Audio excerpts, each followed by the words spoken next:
우리에게 주시는 하나님 말씀은 학개 2장 1절에서 9절까지 말씀입니다. 학개 2장 1절에서 9절, 구약 1311페이지에 있습니다. 제가 봉독하고 마지막 9절을 함께 읽도록 하겠습니다. 일곱째 달 곧 그 달 21일에 여호와의 말씀이 선지자 학개에게 임하니라. 이르시되 너는 스알디엘의 아들 유다 총독 스룹바벨과 여호사닥의 아들 대제사장 여호수아와 남은 백성에게 말하여 이르라. 너희 가운데에 남아있는 자 중에서 이 성전의 이전 영광을 본 자가 누구냐? 이제 이것이 너희에게 어떻게 보이느냐? 이것이 너희 눈에 보잘것없지 아니하냐? 그러나 여호와가 이르노라. 스룹바벨아 스스로 굳세게 할지어다. 여호사닥의 아들 대제사장 여호수아야 스스로 굳세게 할지어다. 여호와의 말이니라. 이 땅 모든 백성아 스스로 굳세게 하여 일할지어다. 내가 너희와 함께 하노라. 만군의 여호와의 말이니라. 너희가 애굽에서 나올 때에 내가 너희와 언약한 말과 나의 영이 계속하여 너희 가운데 머물러 있나니 너희는 두려워하지 말지어다. 만군의 여호와가 이같이 말하노라. 조금 있으면 내가 하늘과 땅과 바다와 육지를 진동시킬 것이요 또한 모든 나라를 진동시킬 것이며 모든 나라의 보배가 이르리니 내가 이 성전의 영광이 충만하게 하리라. 만군의 여호와의 말이니라. 은도 내 것이요 금도 내 것이니라. 만군의 여호와의 말이니라. 이 성전의 나중 영광이 이전 영광보다 크리라. 만군의 여호와의 말이니라. 내가 이곳에 평강을 주리라. 만군의 여호와의 말이니라. 아멘. 기원전 722년에 북이스라엘이 아수르라는 나라에 의해 멸망을 당합니다. 이 일로 인해서 북이스라엘이라는 나라는 완전히 사라지게 됩니다. 그리고 기원전 586년에 바벨론이 남유다의 수도인 예루살렘을 점령함으로써 그리고 그 당시 왕이었던 시드기야를 바벨론으로 끌고 감으로써 남유다도 공식적으로 멸망하게 됩니다. 그런데 북이스라엘처럼 완전히 사라지는 것이 아니라 그 남은 유다 백성들이 남아서 나중에 다시 돌아와 남유다라는 나라를 다시 재건하게 됩니다. 이 바벨론의 침공에 의해서 예루살렘에 있던 성전과 그 왕궁이 무너지고 예루살렘 성벽이 무너졌습니다. 그리고 바벨론은 성전의 기물들을 가져가고 당시 왕족과 귀족들을 포로로 잡아갑니다. 이 왕족과 귀족들을 바벨론 방식으로 교육을 시켜서 그 바벨론 나라의 인재로 키우려고 했던 것입니다. 이렇게 잡혀간 사람들 중에 대표적인 사람이 우리가 잘 알고 있는 다니엘과 친구들입니다. 이렇게 강대했던 바벨론이 성경의 바사 그리고 우리에게 페르시아라고 알려져 있는 그 바사에 의해서 멸망당하게 됩니다. 그리고 이 페르시아는 바사는 바벨론과 다르게 바벨론에게 의해서 잡혀왔던 포로로 왔던 그 사람들에게 자신의 나라로 돌아갈 수 있도록 해줍니다. 그리고 그 나라에서 각자의 신을 섬길 수 있도록 하는 정책을 펼칩니다. 이 각자의 나라에서 각자의 신을 섬기며 페르시아를 위해서 바사를 위해서 기도하도록 하는 것입니다. 에스라 1장에 보면 이 바사의 초대왕인 고레스 왕이 조서를 내려서 유다 백성들에게 그 예루살렘으로 돌아가서 성전을 건축하라고 명령합니다. 그렇게 성전을 짓기 위해서 5만 명의 사람들이 그 예루살렘으로 돌아가는데 이 사람들만 돌아가는 것이 아니라 바벨론 당시에 가져왔던 성전의 기물들까지 돌려주면서 그들을 돌려보내게 됩니다. 그 성전의 기물을 가지고 예루살렘으로 돌아온 그 유다 백성들이 그 성전을 재건하려고 하자 그 포로로 잡혀가 있는 시간 동안 그 땅에 머물며 정착했던 사람들, 정통 유대인은 아니지만 그 땅에 살고 있는 사람들이 함께 성전을 짓자고 제안을 합니다. 이때 당시에 그 돌아온 유대아 백성들을 이끌고 있던 지도자들은 이 함께 성전을 짓자고 하는 사람들의 제안을 거절하게 되고 그 제안을 거절당한 사람들이 성전 재건을 방해하기 시작합니다. 그 나라, 그 지역을 다스리는 총독에게 뇌물을 줘서 나라의 권력으로 성전 재건을 막는 것입니다. 결국 성전 건축은 그 성전 건축을 처음 명령한 고레스 왕 그 다다음 왕인 다리오 왕 때까지 멈추게 됩니다. 이렇게 성전 건축을 짓고 다시 재건하려고 하는 과정과 또 멈추는 과정을 보면 그 유다 백성들이 어떻게 할 수 없는, 돌아온 사람들이 어떻게 할 수 없는 그런 어쩔 수 없는 상황처럼 보입니다. 외부의 방해로 인한 일이었기 때문입니다. 그런데 오늘 우리가 읽은 이 학개서는 이 성전 건축을 멈춘 이 상황을 조금 다르게 바라봅니다. 대적들의 방해로 인해서 성전 건축을 멈추고 있던 다리오 왕 제2년 6째 달에 학개에게 하나님의 말씀이 임합니다. 학개 1장 2절 말씀을 보시겠습니다. 만군의 여호와가 이같이 말하여 이르노라. 이 백성이 말하기를 여호와의 전을 건축할 시기가 이르지 아니하였다 하느니라.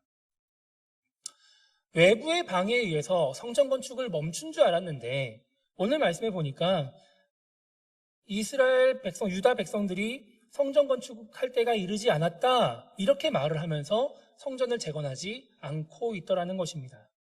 이들은 왜 이렇게 말을 하는 것일까요? 바벨론에 의해서 침략당한 예루살렘은 아까 말씀드린 것처럼 성벽도 무너지고 성전도 무너지고 왕궁도 무너져 있었습니다. 거기에 지도자들인 왕족들과 귀족들은 다 포로로 잡혀갔습니다. 그러니까 지도자도 없고 더 이상 안전하게 지낼 수 있는 도시의 역할을 감당하지 못하고 있었습니다. 그렇게 수십 년이 흘렀습니다. 그 땅에 사람이 살고 있다 하더라도 제대로 된 도시의 역할을 감당하지 못한 채 그냥 방치된 채로 수십 년이 이미 흘러 있었습니다. 그리고 그 땅에 성전을 재건하겠다고 그 포로로 잡혀갔던 사람들이 수십 년 만에 돌아옵니다. 그들은 그 이방 땅에서 수십 년 동안 타향살이를 했던 사람들입니다. 그 바벨론 땅에, 그 바사 땅에 정착하며 잘 살았다 하더라도 그 낯선 땅에 돌아와서 다시 좋은 재료를 가지고 성전을 건축할 만한 그런 능력이 있는 사람들은 아니었습니다. 그래서 이들에게는 나라의 도움도 필요했고 주변 사람들의 도움도 필요했을 것입니다. 그런데 돌아와서 성전을 재건하려고 하다 보니까 자기들을 도와줘야 될 주변 사람들이 방해를 합니다. 도와줘야 될 나라가 성전을 재건하지 말라고 명령을 합니다. 그러니까 이들이 자신의 힘으로 지금 당장 좋은 재료도 구할 수 없고 그리고 자꾸 주변에서 방해해서 성전을 짓지 말라고 하니까 아직 때가 이르지 않았구나 이렇게 생각을 하는 것입니다. 우리가 지금 이 황폐한 땅에서 조금 더 정착하고 잘 먹고 잘 살게 돼서 조금 더 좋은 재료를 구할 수 있을 때 그래서 우리를 지금 방해하는 그 사람들을 설득하고 뭔가 우리를 지금 맡고 있는 그 나라의 권력으로부터 우리가 벗어날 수 있을 때 그때 성전을 짓자 이런 생각을 하는 것입니다. 그래서 상황이 안 좋으니까 지금 성전을 짓지 못하겠다 이렇게 말을 하며 시간을 보내고 있는 것입니다. 하나님은 그렇게 성전을 재건하지 않고 있는 유다 백성들을 향해서 이렇게 말씀하십니다. 1장 8절입니다. 너희는 산에 올라가서 나무를 가져다가 성전을 건축하라. 그리하면 내가 그것으로 말미암아 기뻐하고 또 영광을 얻으리라. 여호와가 말하였느니라. 하나님은 지금 성전 재건을 멈추고 있는 유다 백성들을 향해서 좋은 재료로 성전을 건축하려고 하지 말고 지금 너희가 당장 구할 수 있는 나무를 가져다가 성전을 건축하라고 말씀하십니다. 그렇게 나무를 가지고 성전을 지으면 내가 기뻐하고 또 그것으로 영광을 받겠다 이렇게 말씀하고 계신 것입니다. 이 말씀을 들은 유다의 지도자들과 백성들이 다시 성전 재건을 시작합니다. 그런데 예전에 방해했던 그 사람들이 또다시 방해를 하는 것입니다. 이때 이 방해를 당하는 유다 지도자들과 백성들은 다시 성전 재건을 멈추지 않습니다. 오히려 다리오 왕에게 편지를 보내서 우리가 옛날 그 고레스 왕에 의해서 지금 성전을 재건하고 있는데 그 명령이 맞는지 확인을 좀 해주십시오. 이 사람들이 지금 우리를 방해하는데 이게 지금 왕의 명령에 의한 것임을 확인해 주십시오. 이렇게 편지를 보내게 됩니다. 이 편지를 받은 다리오 왕은 고레스 왕의 명령을 확인하게 되고 그 당시 성전을 방해하고 있던 그 사람들에게 명령을 내려서 성전을 방해하지 말고 오히려 세금을 걷어서 성전 건축을 도와주라고 명령을 하게 됩니다.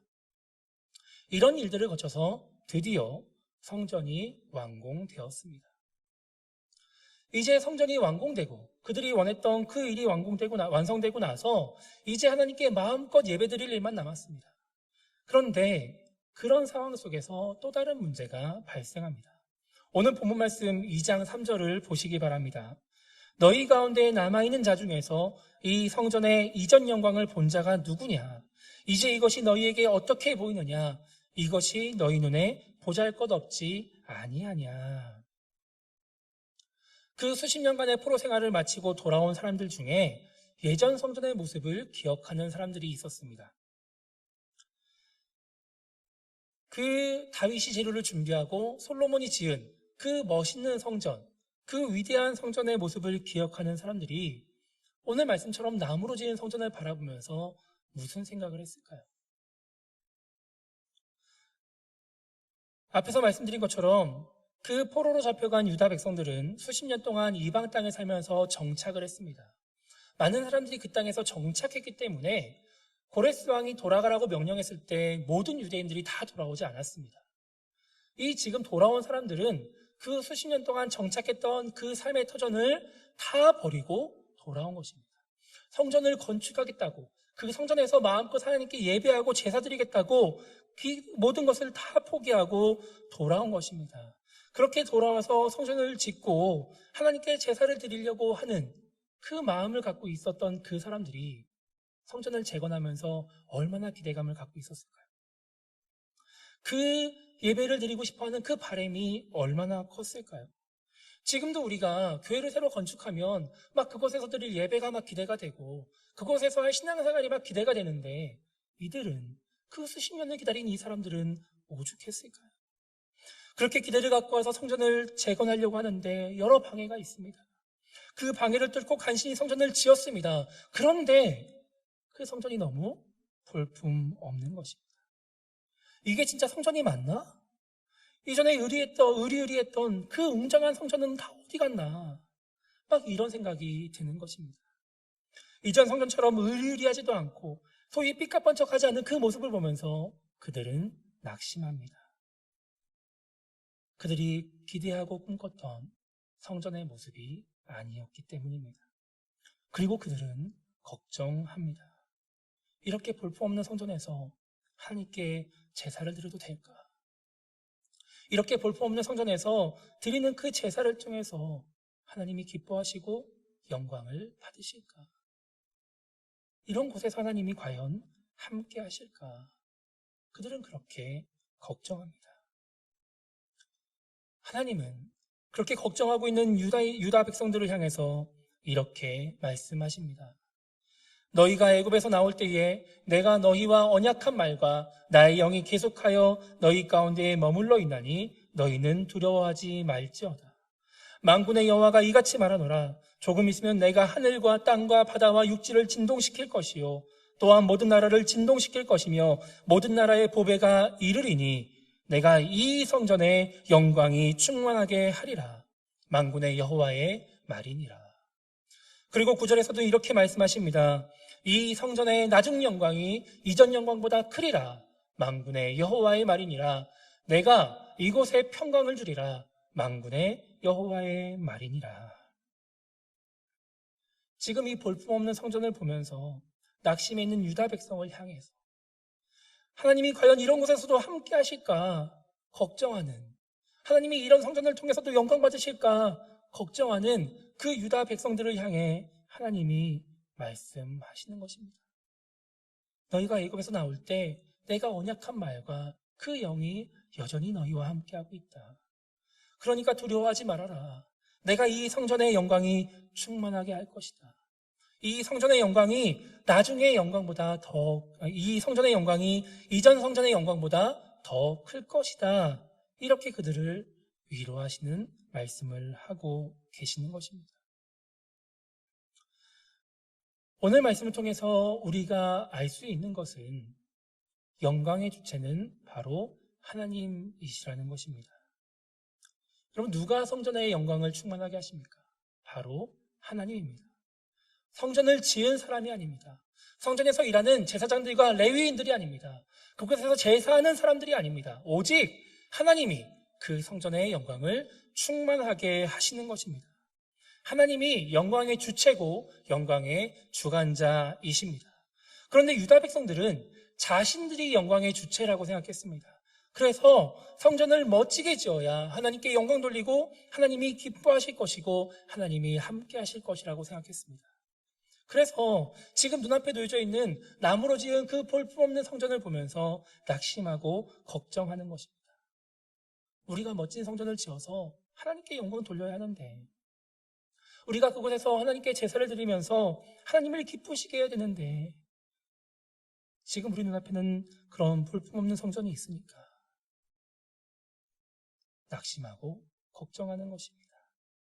그래서 하나님이 말씀하십니다. 영광의 주체는 너희가 아니야. 영광의 주체는 바로 나다. 너희가 지은 성전이 아니라 바로 내가 영광의 주체다. 그래서 내가 너희와 함께 하겠다. 내가 이 성전의 영광이 충만하게 하겠다. 내가 이 성전의 영광이 이전 성전의 영광보다 더 크게 하겠다. 이렇게 말씀하고 계시는 것입니다. 여러분, 우리 인간과 성전의 공통점이 무엇인지 아십니까? 그것은 바로 하나님의 영광을 위해 존재한다는 것입니다. 하나님께 영광 돌리기 위해서 존재하는 것입니다. 성전 그 자체로 위대하고 중요한 것이 아니라, 그 성전 건물 자체로 의미 있는 것이 아니라, 그것에서 하나님께 예배하며 하나님께 제사드리며 하나님의 임재를 경험하고 하나님께 영광 돌릴 때 그 존재가 의미 있는 것입니다. 우리도 마찬가지입니다. 우리가 지금 이 시간 예배 드리는 것, 이 행위도 참 중요하고 좋은 일이지만, 이 행위 때문에 우리가 존재하는 것이 아니라, 이 예배를 통해서 하나님의 임재를 경험하고 하나님께 영광 돌릴 때 우리의 존재의 의미가 빛을 발하는 것입니다. 내 삶 속에서 내가 해야 될 일들을 감당하는 것만으로 끝나는 것이 아니라, 그 속에서 내 삶 속에서 하나님의 임재를 경험하고 하나님께 영광을 돌릴 때 우리의 존재의 의미가 있다는 것입니다. 우리는 하나님을 위해서, 하나님의 영광을 위해서 존재합니다. 그래서 고린도전서 6장 19절과 20절은 이렇게 말씀합니다. 너희 몸은 너희가 하나님께로부터 받은 바 너희 가운데 계신 성령의 전인 줄을 알지 못하느냐? 너희는 너희 자신의 것이 아니라 값으로 산 것이 되었으니 그런즉 너희 몸으로 하나님께 영광을 돌리라. 고린도전서 10장 31절에서도 이렇게 말씀합니다. 그런즉 너희가 먹든지 마시든지 무엇을 하든지 다 하나님의 영광을 위하여 하라.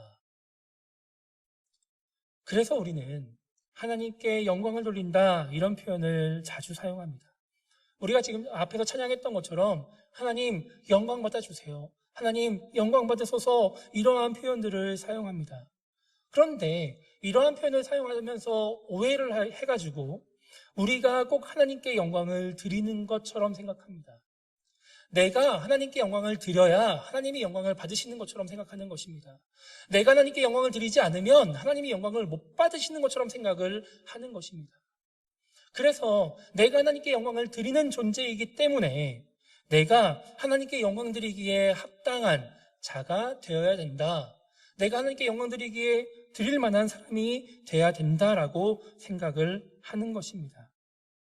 그럴 만한 자격을 갖춰야 하나님이 영광을 받으신다고 생각하는 것입니다. 그런데 문제는 무엇입니까? 내가 내 자신을 바라볼 때, 내 모습을 바라볼 때 영광을 돌릴 만한 사람으로 보이지 않는 것입니다. 내가 하나님께 영광을 돌릴 만한 사람이 아니라고 생각하는 것입니다. 꼭 유대인들이 나무로 지은 성전을 바라보는 것처럼 내 자신이 너무 볼품없어 보이고 보잘것없어 보이는 것입니다. 이 세상의 지위가, 또 내 겉모습이, 내 능력이, 내 경제력이, 혹은 내 믿음이 다른 사람들과 비교했을 때, 또 다른 신앙인들과 비교했을 때 너무 볼품없다, 너무 부족하다, 이런 생각을 합니다.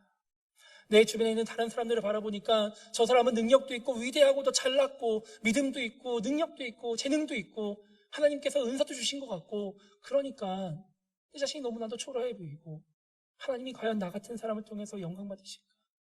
하나님이 과연 나 같은 사람을 통해서 기뻐하실까? 하나님이 과연 나 같은 사람과 함께 하실까? 이런 생각을 하는 것입니다. 그래서 하나님께 영광 돌리는 일은 내가 아니라 저 사람이 해야 돼. 하나님이 저 사람을 통해서 역사하실 거야. 하나님이 저 사람을 통해서 영광 받으실 거야. 이런 생각을 하는 것입니다. 왜요? 내가 영광의 주관자라고 생각하기 때문입니다. 여러분, 아무리 내가 보기에 내 모습이 괜찮고 또 다른 사람이 나를 인정해 준다 하더라도 하나님이 나를 통해서 영광 받지 않으실 수 있습니다. 내가 아무리 보잘것없어 보이고 연약해 보인다 해도, 그래서 이 세상에 그 누가 나를 인정하지 않는다 해도 하나님이 원하시면 나를 통해 영광 받으실 수 있는 것입니다. 영광의 주체가 내가 아니라 하나님이시기 때문에, 그 모든 것이 하나님의 뜻에 달려있기 때문에 가능한 일입니다.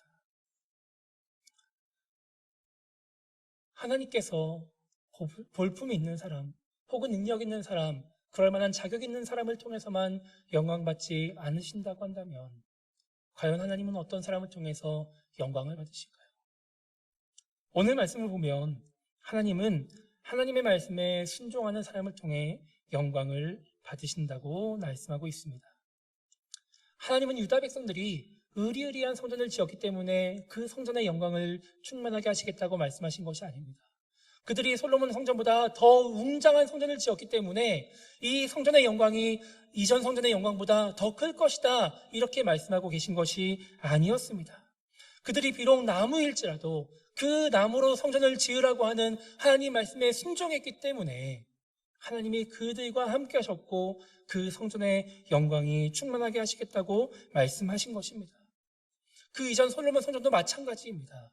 그 솔로몬 성전에 하나님이 함께 하시고 그 성전의 영광이 충만하게 하신 이유는 그 성전이 의리의리해서가 아니라 네가 아니라 아들을 통해 성전을 지으라고 말씀하셨던 그 말씀에 다윗이 순종했기 때문에 하나님이 그 성전에 함께 하셨던 것입니다. 성경에 보면 육신이 연약한 자들을 통해서 영광 받으시는 하나님의 모습을 볼 수 있습니다. 그렇게 연약한 육신을 통해 하나님께 영광 돌리는 사람들의 공통점이 무엇일까요? 바로 순종입니다. 하나님의 말씀에 순종하는 사람들이었기 때문에 하나님께 영광을 돌릴 수 있었습니다. 그들이 뭔가 능력이 엄청나게 좋은 사람이 아니라, 그들이 뭔가 이 세상에서 인정받을 만큼 위대한 사람이 아니라 하나님께서 가라 하면 가고 오라 하면 오고 멈추라면 멈추고 믿으라면 믿고 하면서 하나님 말씀에 순종하는 사람이었기 때문에 하나님은 그 육신이 연약한 사람들을 통해서도 영광 받으셨던 것입니다.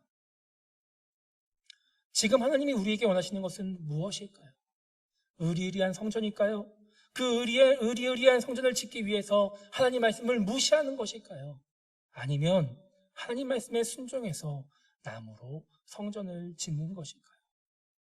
하나님은 의리한 성전 같은 사람이 되기 위해서 하나님 말씀에 순종하지 않는 사람을 원하실까요?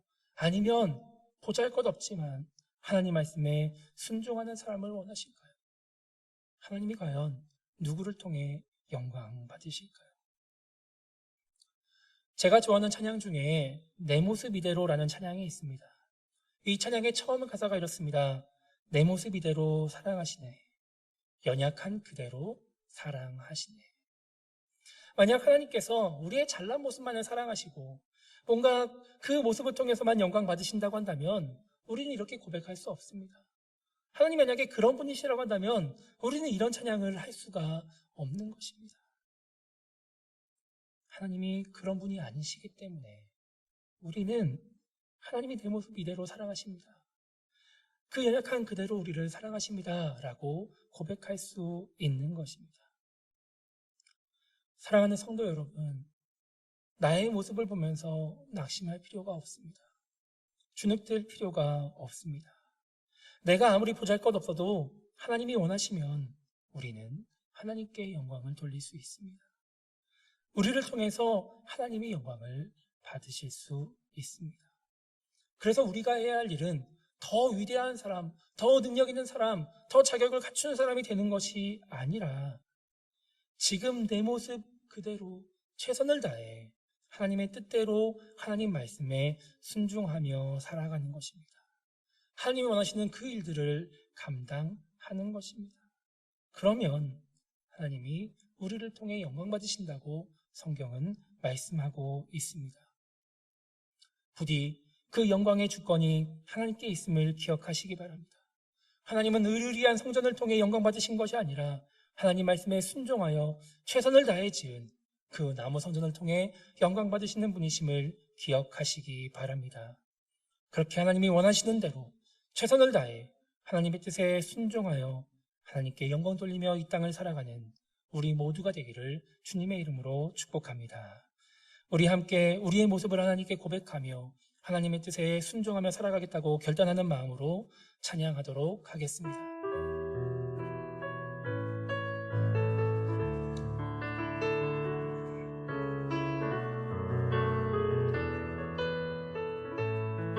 주여, 주여, 우린 연약합니다.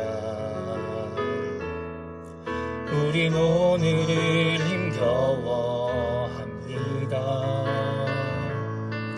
주 뜻 이루며 살기에 부족합니다. 우린 연약합니다. 주여, 우린 넘어집니다.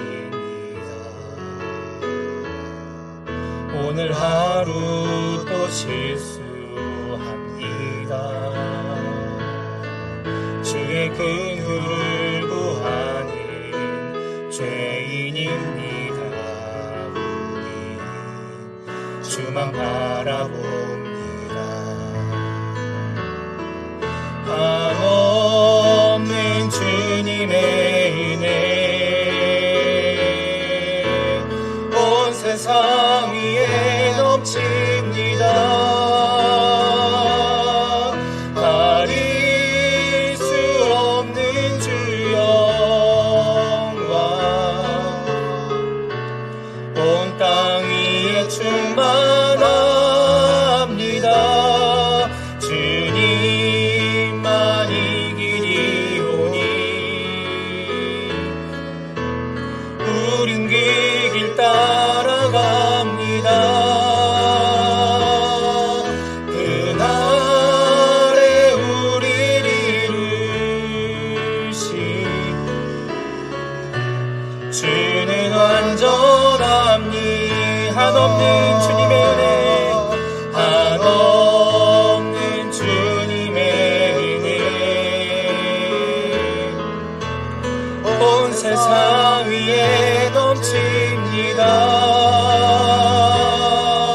가릴 수 없는 주 영광 온 땅 위에 충만합니다.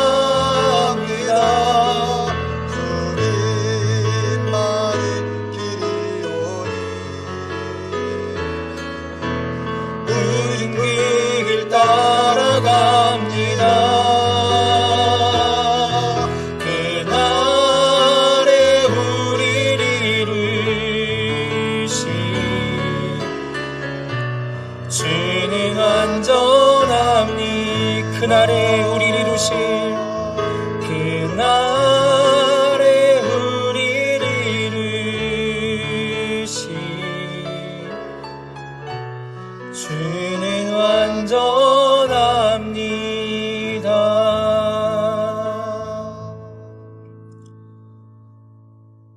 사랑하는 성도 여러분, 우리가 하나님의 뜻에 순종하려면 먼저 하나님의 뜻에 관심을 가져야 합니다. 나를 향한 하나님의 뜻이 무엇인지 알아야 하나님의 뜻에 순종할 수 있습니다. 지금 우리는 얼마나 하나님의 뜻에 관심을 갖고 있습니까? 하나님의 뜻을 알고도 눈앞에 놓여진 현실을 핑계대며 무시하고 있지는 않으십니까? 우리가 하나님의 뜻에 관심을 가지고 그 뜻을 알기 원하면 하나님은 우리에게 알려주실 것입니다. 하나님 아버지, 우리는 참 연약하고 부족한 존재입니다. 아무리 이 세상에서 인정을 받고 잘 나간다 하더라도 부족함이 많은 존재입니다. 그런 우리가 하나님께 영광 돌리는 삶을 살기 원합니다. 우리를 향한 하나님의 뜻을 알게 하시고 그 뜻에 순종하여 하나님께 영광 돌리는 우리 모두가 되게 하여 주시옵소서. 상황을 핑계대며 하나님의 뜻을 애써 무시하며 살아가지 않게 하시고 하나님의 뜻에 순종하는 것보다 이 세상에서 더 위대한 사람, 더 잘난 사람이 되기 위해 노력하지 않게 하여 주시옵소서. 나의 부족함으로 인해 낙심하지 않게 하시고 그 모습 그대로 하나님께 드리는 우리 모두가 되게 하여 주시옵소서. 하나님께 우리의 마음을 담아 예물을 드립니다. 돈이 아닌 마음을 드립니다. 우리 마음을 받아 주시옵소서. 여유가 있어서 드리는 예물이 아님을 주님 아시지요. 하나님께 드린 모든 손길 위에 함께 하여 주시고 마음은 있으나 형편이 여의치 않아서 드리지 못한 영혼이 있다면 위로하여 주시옵소서. 하나님께 드리고 싶은 만큼 마음껏 드릴 수 있는 우리 모두가 되도록 은혜를 베풀어 주시옵소서. 예수님의 이름으로 기도드립니다. 아멘.